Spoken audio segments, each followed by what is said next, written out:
Hello and welcome back to my channel. My name is Amanda and I know you guys can't see around my room, but I know there are some items that are in weird locations and kind of out of place. So I am currently working on moving out of my house into my first real apartment. Things are all out of whack. It's weird. If you want to know more, go watch my vlogs that are coming out this month. I'll talk about it plenty in there. But today I decided to take a quick break and come and talk to you all about my favorite book that I have ever read. And if you've watched my most recent wrap-up, which I believe was my July 2020 wrap-up, you know that that book is Legacy of Ash, and that I basically won't stop talking about this book because it is so good. And I wanted to come to you and tell you all a little bit more about it. The reason why I didn't vlog my experience of reading this book with you all is because while I was reading it, I actually had lost my voice completely. So I do have a few clips of me non-verbally expressing myself while reading this book. So enjoy those.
What? Oh my god. I can't handle this. Holy shit. Shit.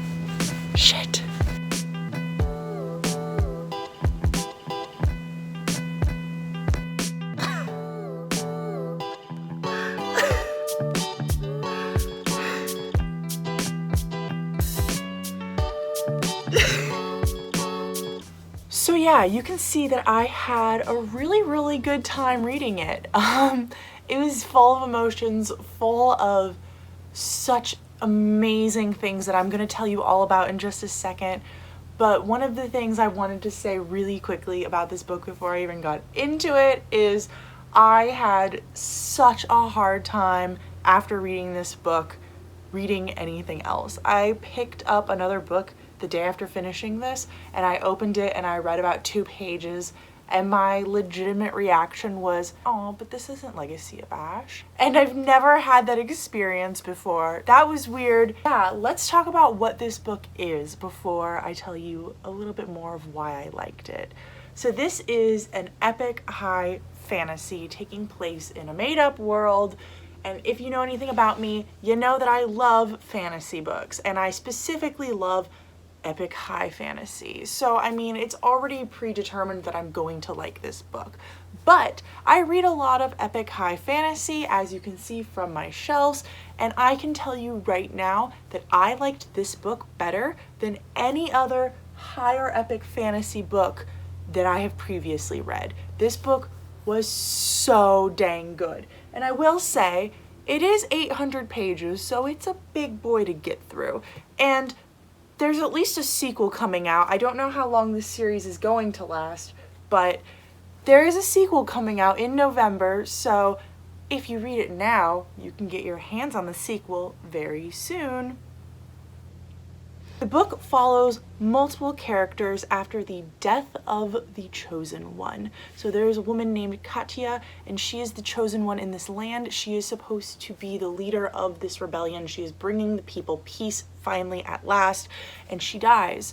and it's not totally sure how she dies. There's some mystery behind all of it, although we as the reader do know what happened. So she has died, and in her stead she has left 2 children. They are about 15 years difference between the 2 of them. One of them, I believe, is like 19, and so that makes the other one 34-ish.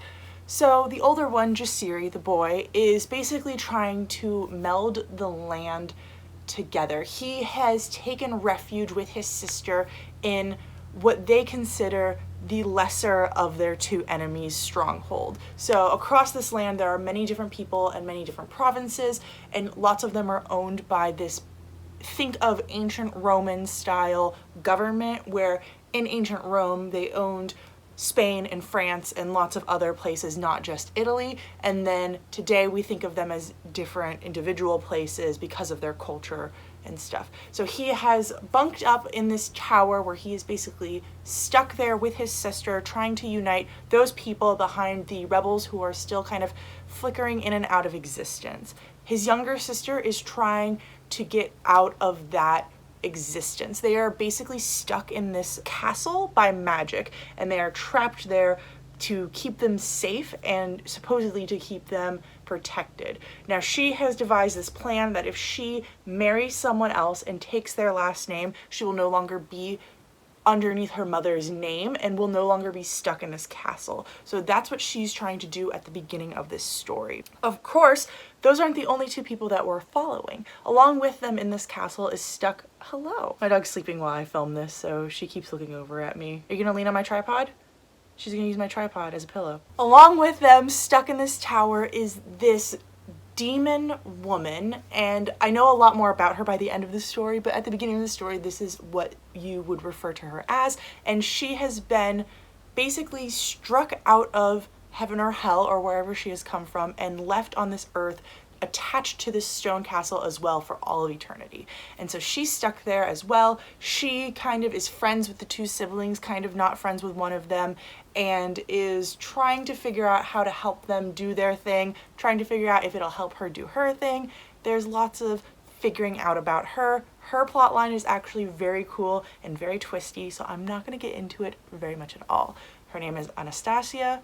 Yeah, I get that right? Her name is Anastasia, and you learn a lot more about her as time goes on in this book, but I do believe that there are a lot of unknowns that will be cleared up in the 2nd book, because a lot of her backstory deals with the myths and legends and the gods of this world, and they're not delved into super deeply. It's more surface level, and from my understanding we get to know a lot more about that kind of stuff in the next book.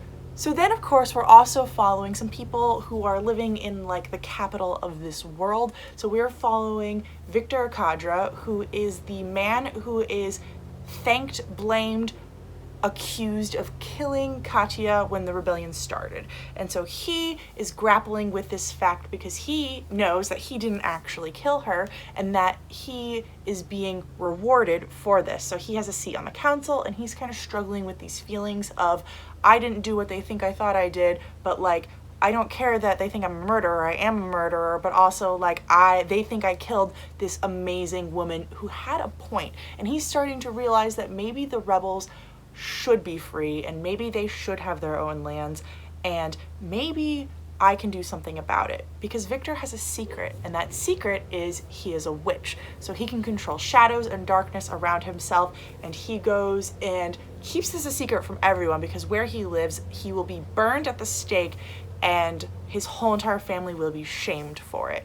So he's hiding his secret from even his family and trying to figure out how he can bring peace to the land while using his gift, while not letting anyone find out about his gift. And let me just tell you, Victor is my favorite character, and if you read the author's note at the end, the author also speaks about how he's very attached to Victor and how Victor was the start of this story. And so I think when you read through it, you can kind of tell that the story does focus more on Victor interacting with other characters, but it was done very well. And then on top of all of those things. We're also following a few random select people who are rebel leaders and are trying to figure out that, so you figure out a little bit of their side of it. We're following the man who is on the council with Victor and is trying to do more of the political side of things. We're following another man who is best friends with Victor, who is the man who's going to go off and marry Jasiri's sister, who wants to no longer have the name of the family. We're following their friend Rosaline, who is this warrior woman who I believe she is like one of the best warriors of their land. We're following the people who are about to come and attack this nation. So the Empire is considering breaking their deal and letting the rebels go free and letting them have their own land, because this foreign nation is finally coming in to attack and kind of mess things up. And the Empire is worried that on their own they won't be able to defeat them, but if they get the rebel cause to help them, that they'll be strong enough to defeat this enemy. And so they start to try to side with the rebels, using Victor as their like go-between to try to defeat these enemies that are coming in. And what's really cool is one of the POVs is one of the women who is on the enemy side, and this is going to go into one of the reasons why I really like this book. So let's just stop talking about this summary and get into that right now. So the biggest reason why I liked this book so much is because everyone was treated equally. It was equality at its finest. People didn't care who you loved or what gender you were or what the color of your skin was. They were like, whatever, dude, whatever you can bring to the table, let's do it. There was a man who didn't have an arm and didn't have an eye, and he was like a head general in the army and still went out there and fought on the front battle lines. There were characters with darker skinned who were fighting right alongside people with lighter skin. It wasn't like the rebels were one way or the other. Everyone was kind of mixed together. Women were treated completely equally. There were high officials who were women, there were counselors who were women, there were people on both sides who were women. And I didn't actually notice that this was something that was happening in this book until you got to see the POV of the woman on the enemy's side. And she talks about how in her land that's not the thing, and the only reason why she's getting to lead this army is because she is the emperor's only child, and he basically needs one of his children to lead this revolution, and how she is trying to fight to bring equality to the women in her land. And you see a lot of that progression happen in this book as her fight becomes more and more of a challenge, and she starts to win things slowly as she can, and she starts to really make a name for women in her people's land, and it's great to see. I loved that part so much. There's also this whole entire fight scene right in the beginning, which made me so happy. And the reason for that is a lot of times, I'm thinking of a few in particular that make me really mad. You have one group of people fighting another group of people. And what ends up happening is in both groups, there's like 3 to 4 men and 1 woman. And what ends up happening is the 3 to 4 men end up fighting the other 3 to 4 men, and the 1 woman ends up fighting the other 1 woman. It's like as if people who write those scenes are trying to say that like, yeah, women are strong, but like they can only defeat other women. So like, we're just gonna have women fight each other and blah, blah, blah. That's why I hate the scene in Avengers Infinity War.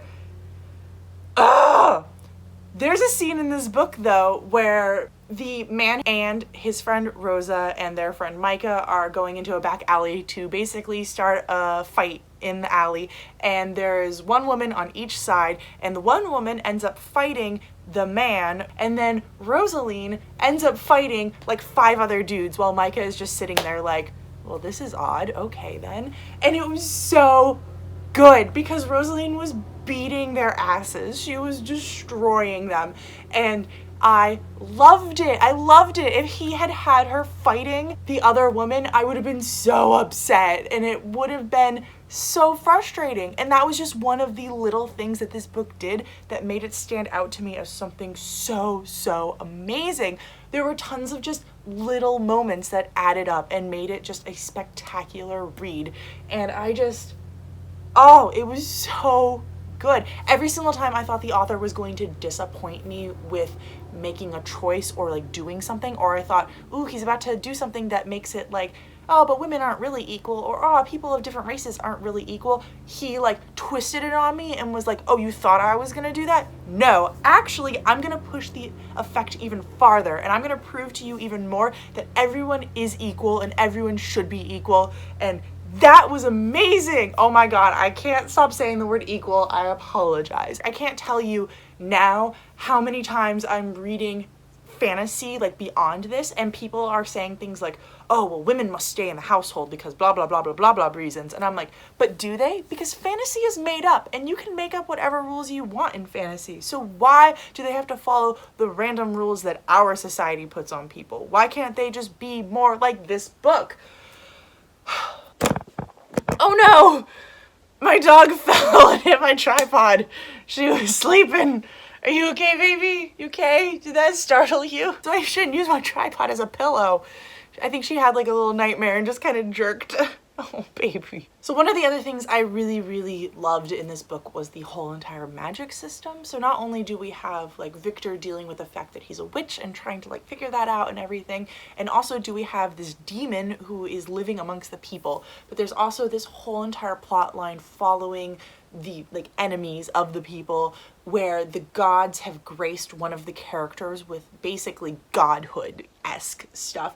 And what's really, really cool about it is the magic system isn't quite delved into, like I mentioned earlier, and I think this would be an issue with a lot of people, but I really love when world building isn't info dumped on you and when things are kind of left unknown and not totally explained. There was enough information in this book that I got a really firm grasp of what could happen and what could not happen, and I really understood the magic system had rules. I just didn't know what all of those rules were necessarily. There's also this godlike creature that everyone believes in and everyone refers to, and it's basically like death, and they call him the Raven, and he has these disciples that work for him called ravens who go out and do the deeds for the rich people in the cities. And so the rich people will pay the ravens humans to go out and like kill someone or frame someone for murder or like plant evidence at someone else's house that they are like laundering funds or like tax evasion or whatnot.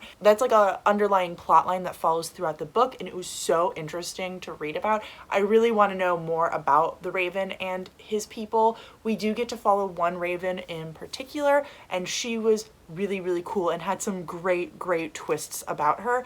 But I think that I could have had a little bit more of him, if anything, because there were these really fantastic scenes where certain characters would be like dying or about to die or like giving up hope, something like that, and they would be visited by the Raven, this god, and he would basically try to convince them to kill themselves. And it was so spectacular to read and so odd, and I thought it was really fantastic. It was just beyond writing. It was so good. I can't wait until the next one because I think we're really going to delve into the Raven himself and kind of these other gods who are ruling with him, and why some of them give power to certain people and why other ones don't do that kind of stuff. And I think it's going to open up the world even more and make it fantastic. So I've kind of talked to you guys about the characters. I've talked to you guys about the atmosphere of the book. I've talked to you about the plot, and I've talked to you about the logic of the world. So that pretty much just leaves the writing style. So the writing style was very, I don't want to say simple, but easy, like in a very accessible way. Even though this book was 800 pages, I never felt like I had a hard time like sitting down and reading it and absorbing what was going on. It wasn't like super flowery or super poetic or anything like that. It was very good though. I enjoyed it. It made reading more enjoyable, and I flew through this book. I think I read it in 12 days. I also did have the audiobook going while I was like reading along with the pages, and that is simply because I was kind of in a slump and I was trying to get out of a slump, and I thought it would make it easier. I also bought the audiobook before I bought the physical book, had a hard time following it because of all the characters, bought the physical book, started over, and then I counted from there. It was 12 days for me to read it. And I highly recommend you doing either that or just buying the physical book and reading it. I got mine at Barnes & Noble, so it's not that hard to find, even though it is kind of an unknown book. but I really enjoyed the narrator in the audiobook. It's just there's so much to unpack in this book that it was really hard to follow, and I don't totally recommend doing the audiobook on its own unless maybe you're doing a second read. I already want to read this book again. Sometimes I look at it and I'm like, oh my god, I could just like pick that up again and read it again, and I don't think I would have any regrets.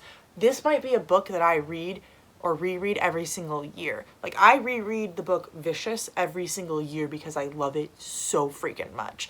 And I reread certain other books almost every 2 years, but this might be one that I reread every single year because I loved it, and I feel like I'm missing out on so much because I'm not able to be in this world, and I'm totally checking out other things that Matthew Ward has written because it was so freaking good. So I'm not going to be able to tell you all of the trigger warnings that would be in this book because unfortunately I didn't take any notes while reading it. I was just enjoying the experience of reading it, but I can definitely tell you that there is a huge battle scene in the middle. So if any kind of like gore or blood bothers you, or like fighting like that, that's definitely an issue. Any talks of suicide, that's an issue. Any kind of abandonment or death, like death of a friend, if that bothers you, don't read this book.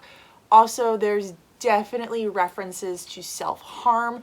The character who does the self-harm is not doing it in a sense to harm themselves, but they basically develop these magical abilities where they instantly heal, and they're trying to figure out like how well they will heal, what's going on, and through that they end up harming themselves over and over and over again to see like, am I gonna keep healing? So it's not in the sense of like they're going through an issue, but I wanted to mention that just in case that's going to bother anyone. There's also definitely emotional and possibly physical abuse between families. There's definitely family issues. There are unstable families.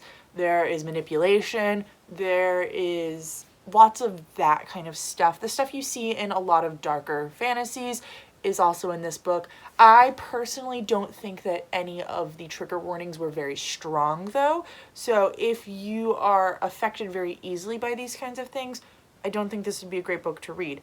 But if you're like kind of on the fence about it and you're like, well, I'm not usually affected by things, but every once in a while something bothers me, I think this book is safe for you to check out. And I think it's a good one. I love it so much. In case you can't tell, I rated it 5 out of 5 stars. And it gets the spot of honor on my bookshelf, which, in case you don't know, I order my books by like favorite to least favorite. So anything on this shelf in particular is a favorite of mine. And so I put it at the top leftmost spot, which is my favorite reigning spot, and it totally deserves to be there. I actually need to do some reorganizing because a few books have changed spots, but that's not part of this video. Totally think everyone should read this book. It's really unknown and really not talked about, and I don't know why that is because it's just so fantastic, and I think it's going to be something that I talk about for the rest of my life. Like, you know when you meet like a friend or something for the first time and they're also into books and they're like, oh, what do you enjoy reading? And you're like, I can't tell them what I enjoy reading because either they're gonna make fun of me, hopefully not,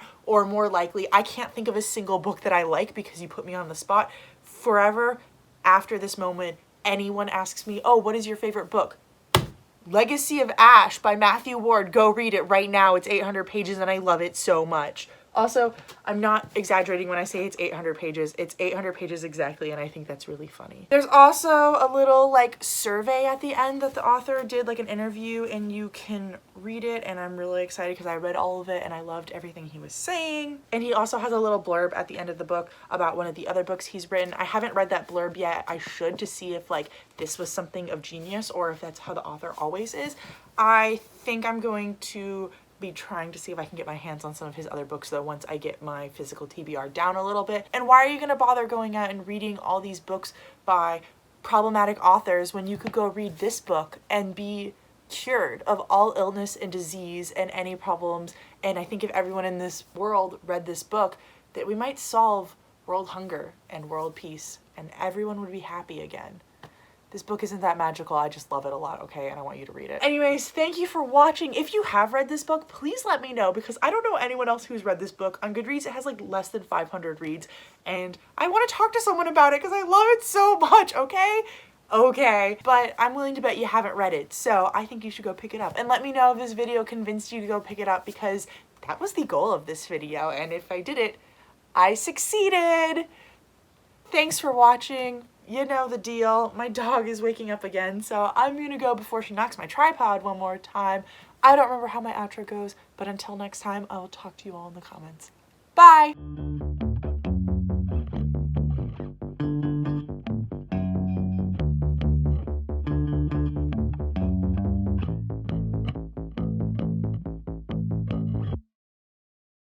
Really quickly, if you've stuck around to the end of the video, I want to tell you one scene that's kind of spoilery, but kind of not. So if you don't want any spoilers, turn away right now, but it made me laugh so hard, I gotta tell you guys about it.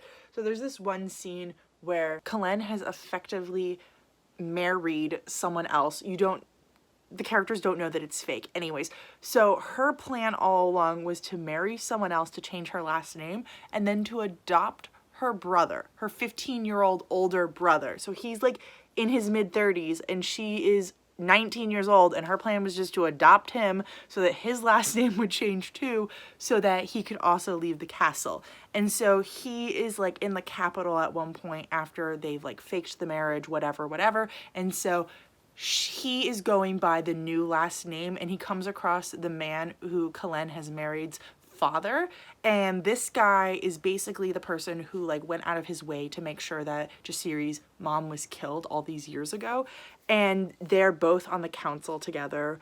And the man is like really aggressive, really mean to Jasiri when he first meets him, and then Jasiri's just like, okay, thanks, Dad. And the guy's like, wait a second, that would make me your father because my son adopted you. So like, it's really complicated, it's really weird, but the whole entire scene where like Jasiri is just like, hey daddy-o, and the guy's like, oh my god, this guy's my kid now. Oh my god. Okay, so